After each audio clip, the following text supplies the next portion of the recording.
The soft reboot of the Suicide Squad came out, and despite good reviews, it bombed at the box office, making this $26 million on the opening weekend. Why did this happen? I got 3 good reasons why. Let's talk about it. Welcome back to Comic Power. I'm your host, Comic Killer 72.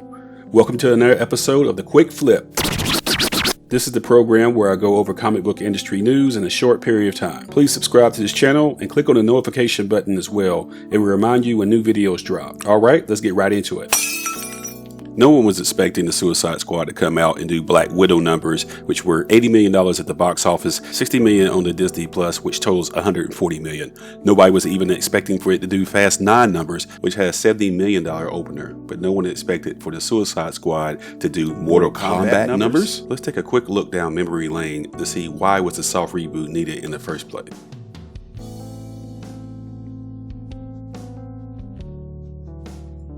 Okay, the year is 2012 and Marvel just made $1 billion at the box office with The Avengers. It's the first comic book movie not named Batman to break that record. And since they're doing the Infinity Saga, they have to get to the cosmic universe. The most obvious way to get there is the Fantastic Four. However, they do not own the rights to the Fantastic Four for the movies. Fox does. So they take the biggest gamble in MCU history and decide to greenlight the Guardians of the Galaxy, a group of completely unknown D-list villains and anti-heroes. Up to this point, Marvel has had positive reviews and great box office in all their films, but I was sure, even I was sure, that they were going to fail this. Seriously, no one heard of a Star-Lord, a Groot, Drax, and Gomorrah? What the heck is Gomorrah? That sounds like something from the Bible, like Sodom and Gomorrah. This is going to fail. But not only did it not fail, it had a $94 million opening weekend and went on to make $773 million at the box office, beating Spider-Man. The Amazing Spider-Man #2 at Sony got beat by Guardians of the Galaxy with a $708 million take. This is not supposed to happen in any shape or form. Spider-Man is not supposed to get beat by these guys.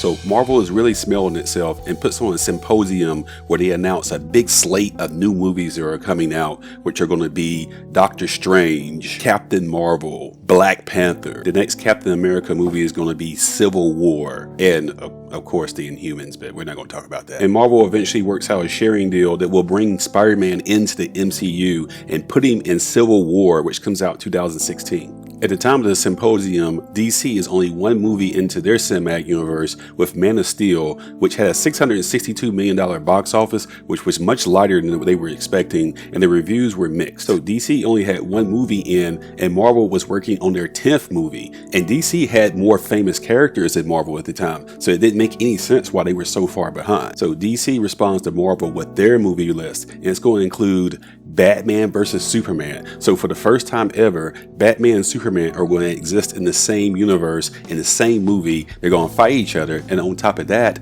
Wonder Woman is going to be in it as well. Also on that slate is going to be a Wonder Woman solo movie for the first time, a Cyborg movie, a Green Lantern Corps movie, The Flash, Aquaman. All these goodies is the equivalent of your parents telling you at 14 that on your 16th birthday you're getting a Maserati. But there's one movie on the list that's a head scratcher called The Suicide Squad, which most people had never heard of. But when we look deeper at it, we notice it was a ragtag group of anti-heroes and villains that unite together to try to save the world. It's just DC's answer to the Guardians of the Galaxy, which was a ragtag group of anti-heroes and villains that trying to save the galaxy. And on top of that, in the comics in 2011, during the New 52, they decided to add Harley Quinn to the Suicide Squad team. This was an A-list character that had slowly worked her way up to becoming the most popular female character in comics, arguably. And this character's origin is tied to the Joker, so you know what that means. He's going to be in the movie too, and everything always needs more Joker. So the movie gets a 2016 release date. Margot Robbie is signed on to play Harley Quinn, which is excellent casting. Oscar winner Jared Leto is signed on to play the Joker. The king of 1990s action movies, Will Smith, is also signed on to play a major role. And then on top of that, we are promised a cameo from Batman in this movie. So it looks like a can't miss.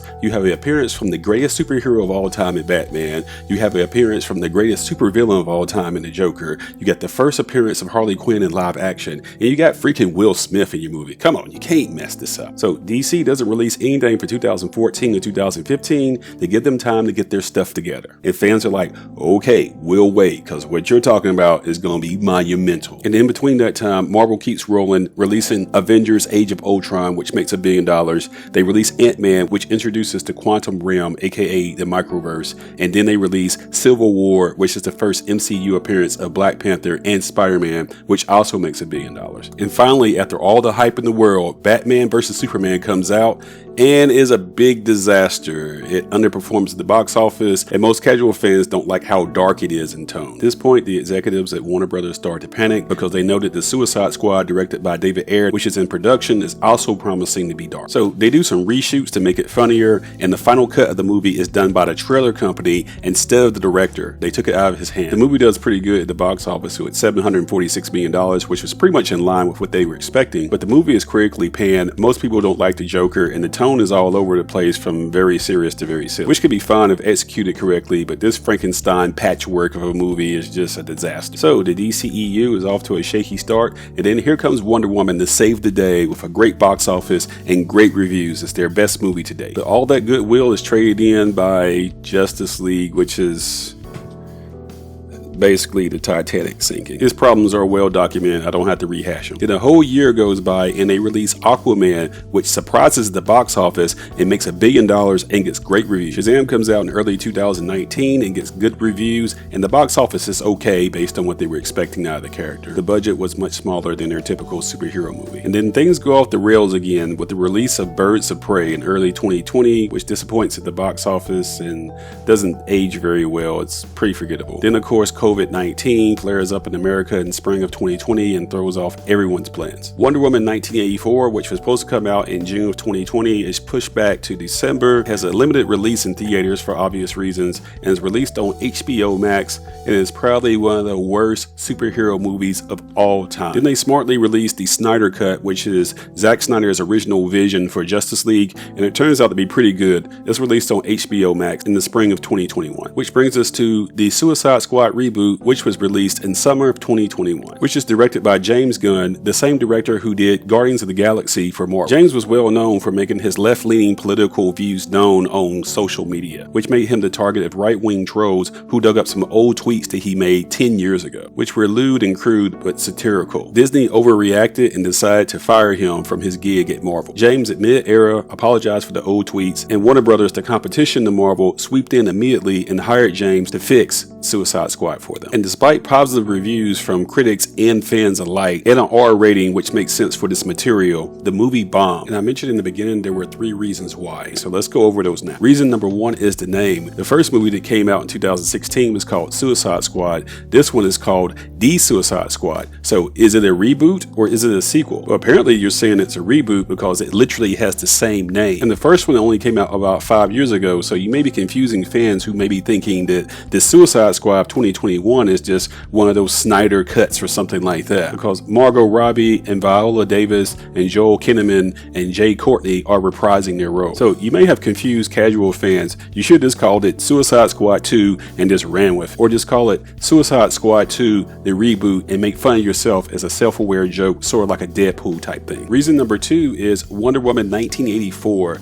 I can't tell you how bad of a taste that movie left in the mouth of casual fans that think this is what DC is about. Okay, you had some bad movies, you fixed them and had some better movies, and then you went back to being bad again, because Wonder Woman 1984 is so bad, it makes people wonder if they can ever trust you ever again.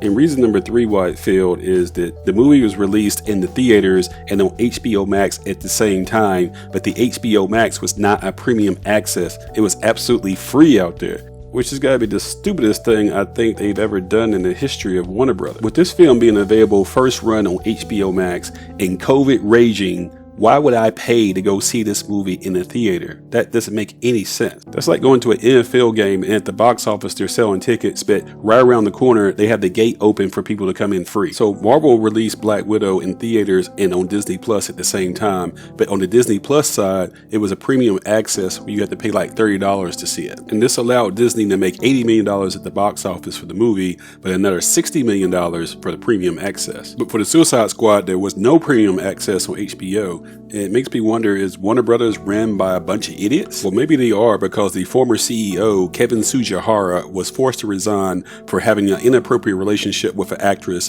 that he had promised roles in exchange for sex. It was Sujihara who was in charge and oversaw the butchering of the original Suicide Squad and Justice League. The current CEO of Warner Brothers is Ann Sarnoff, who inherited this mess from Kevin Sujihara. In terms of entertainment, the 2021 Suicide Squad is way better than the first. There's some gross out, ultra violence in this movie, but it works for what it's trying to be. This is Margot Robbie's best performance as Harley Quinn, and she's much better written than the first one. John Cena as the Peacemaker is ridiculously good. Daniela Melchior as Ratcatcher steals a lot of scenes. But the real star of the movie is Idris Elba as Bloodsport. This is a little known character who was a Superman villain introduced back in 1987. So at the end of the day, this is a good movie and it deserves a better fate than what it's seeing right now. It's just all the deliriousness and stupidity over at Warner Brothers has pretty much tanked this movie, and James Gunn did his best in trying to repair this franchise. But he's been reinstated back at Disney and he's back on Guardians of the Galaxy. So sound off in the comment section. Do you expect for DC to continue to do more Suicide Squad movies in the future?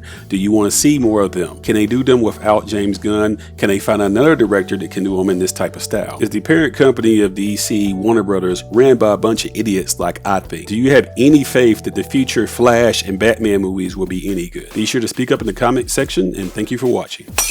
You know the drill. Be sure to subscribe to this channel, give it a thumbs up, and share these videos on social media so others learn about the Comic Power channel. And don't forget, I also sell comics on eBay listed here with a link in the description.